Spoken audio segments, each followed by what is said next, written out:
President Constantinescu, President of the Romanian Academy of Sciences and Arts, rectors, distinguished participants, we come to a close of this session, and actually my task is extremely simple because we had excellent speeches both in this and in the previous sessions.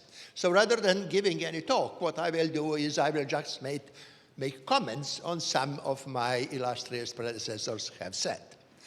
Now, the first thing, so that I move away from this light. Okay, that's, okay. European Commission, under the leadership of Jean-Claude Juncker, decided to specify as its major mechanism science diplomacy. Why they did that? They did that because of the following reasons. They were triggered by a very bad situation involving Iran and the situation in the Middle East. As a matter of fact, as you know, because of the development of nuclear weapons in Iran, or a possible development of nuclear weapons in Iran, a new form of war, cyber war, was initiated with the Stuxnet that not only was badly influencing Iran, but was also badly influencing other countries, including the United States. So the reply was, let us try to do something else. And that something else was based on the fact that there was a professor at the University of MIT, Ernst Moniz, who at that time and still now is the Secretary of Energy of the United States. And there was his colleague, Salehi, who at that time was the leader of the development in Iran. And so two of them met, discussed, and that is the basis of what we called Iran nuclear deal. Now, what is the beauty of this deal? The beauty of this deal is that these two people, using language of science, specifically of natural science, they could very easily agree. There was nothing else there that was uncertain. It was the objective story. Of course, at that time, it became clear that the first diplomat, very successful US diplomat, was a gentleman by name Benjamin Franklin, very well known to all of you, and who was at that time of the American Revolution, actually ambassador in France, to be followed by another outstanding intellectual, one of the greatest presidents that ever was, Thomas Jefferson. And so they thought, aha, this is the right thing to do it, and so let us do that. And indeed, the science diplomacy is becoming now extremely important aspect of the European Commission. And part of the story is actually one assumption that is wrong, let me immediately say, and that is that science is objective and neutral. Is neither objective nor neutral, but at least has some of the nice feature, some of the nice components of being objective and being neutral. Just to tell you immediately where the problem is. There is one concept which is basic in all sciences, not only in the natural sciences, and this is the concept of time, okay? So you would like to believe that we know what do we mean, but when we say time, no, we really don't. And this is where we come now to the other part, namely the cultural diplomacy. Namely, there is a tremendous difference in a concept of time between, let's say, us, Westerner, between people of Africa, between people of India, and so on and so on. So the only proper reply to the question, what is time, is that we say the same thing that was said 2,000 years ago, or roughly 2,000 years ago, by St. Augustine, and this is, if you don't ask me what time is, then of course I think I know, but if you ask me what time is, then I really don't know. Now, of course, as I said, the Iran nuclear deal was one reason of triggering the science diplomacy. The other one was actually a project called Sesame. The project Sesame is something that we in the World Academy are very much connected with. Now, Sesame, of course, as you know, in Arabic means something like open, you know, all those open, O Sesame, and so on, but also is an acronym of synchrotron, and ME at the end means Middle East, okay? So it is actually a major experimental physics facility located in Jordan, done following the model of CERN, which is our great success, actually. Remember, CERN was established before European Union, immediately after the end of the Second World War, where enemies, and I emphasize the word enemies, England, France, Germany, Italy, decided to work together, and as if that was not enough, it included Americans, Russians, just at that time fighting the Cold War, and Japanese and everybody, and CERN was a great success. So we are trying to do this same success with Sesame, and Sesame involves Jordan, where it is located, Israel, Palestinian Authority, Iran, Turkey, European Union, I think Germany, and so on. So just clearly, it is part of the cultural diplomacy. It's not only science diplomacy. It is a cultural diplomacy. And in that respect, of course, it is extremely important. Now, again, as you have said, I think in your talk, very often scientists do go into not only diplomacy, as Leibniz did, but also in politics. As you all know, Sir Isaac Newton presumably was the best ever Minister of Finance. Roger Bošković, a scientist from my country, was also a diplomat. And Leibniz presumably was one of the best prime ministers that ever existed.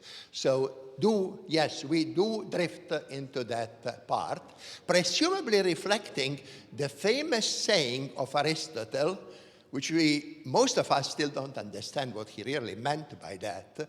But what he said was, politics is a master science.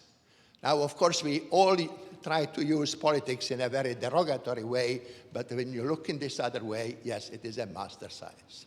Now, of course, we come to the question that you have raised in your excellent speech, describing a number of things where, of course, following the historical book by Ernst Satov, it is said the picture of the diplomat. And one thing which I don't think you quoted, but is there, it says that the diplomat really does not have to be very knowledgeable about natural sciences. At that time, really, it was not very important for a diplomat to be very knowledgeable.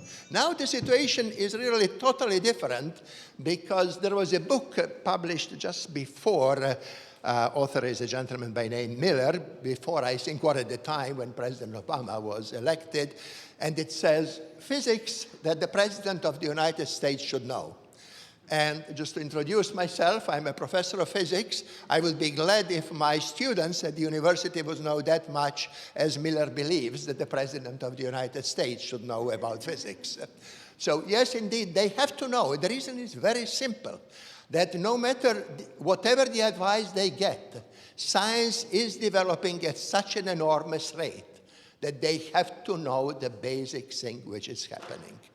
Okay, and now coming to, of course, what is most important thing, and again, you addressed this question, the United Nations. It's very easy to criticize the United Nations in various ways, and many like to do this, but we have to really very proudly say that it is the most stable international effort ever made, that we have a stable world for 50 or so years that has avoided going into major world war.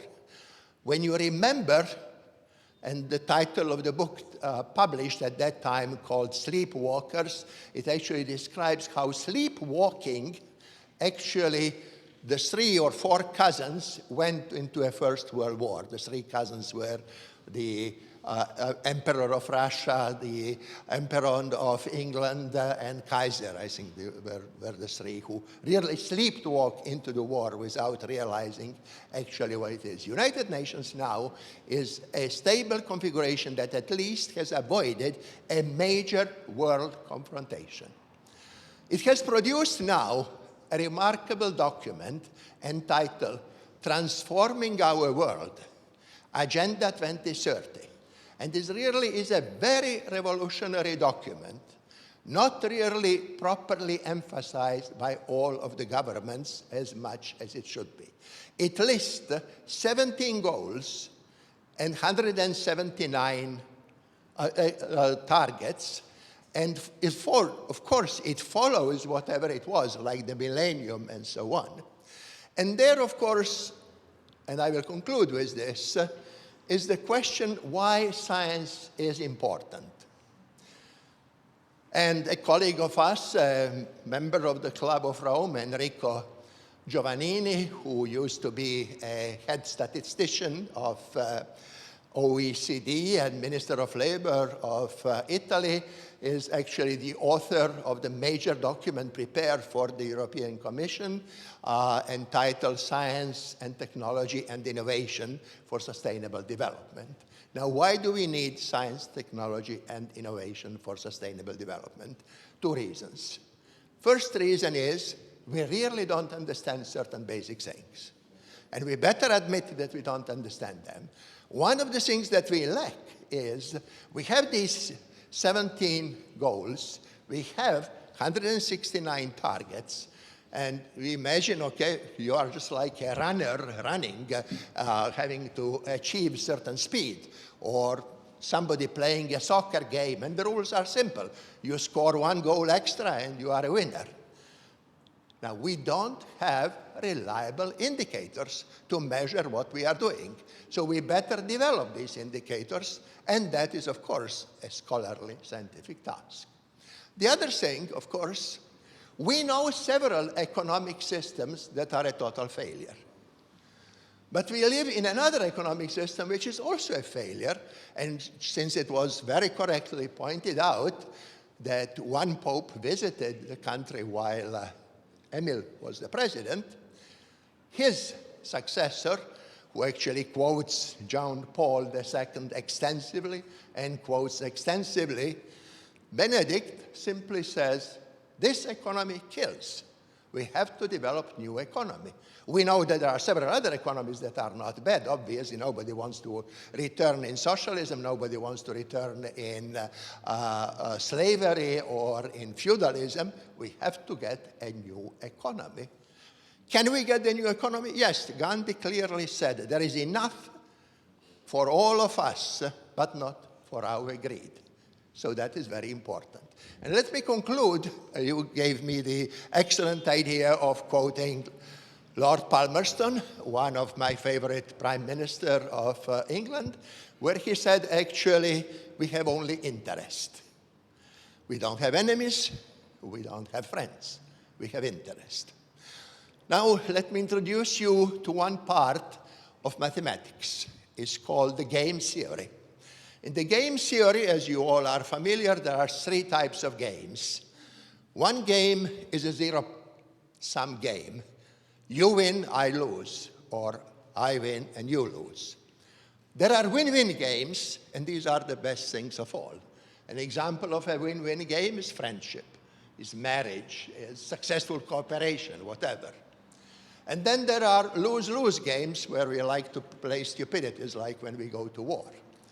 Now, if, following Palmerston, we want to have a world where there is no conflict of interest, because we will all be playing a win-win game, then the only way to do it is by having more and more scientific breakthroughs, which essentially increase constantly what is called the Pareto limit, which is the limit beyond which you cannot have any other except zero-sum games. Thank you very much.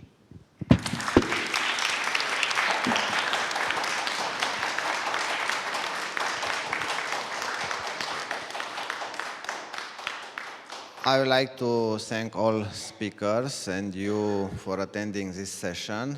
And I'm not going to go further because it might be dangerous to stay among the participants to a session and to lunch.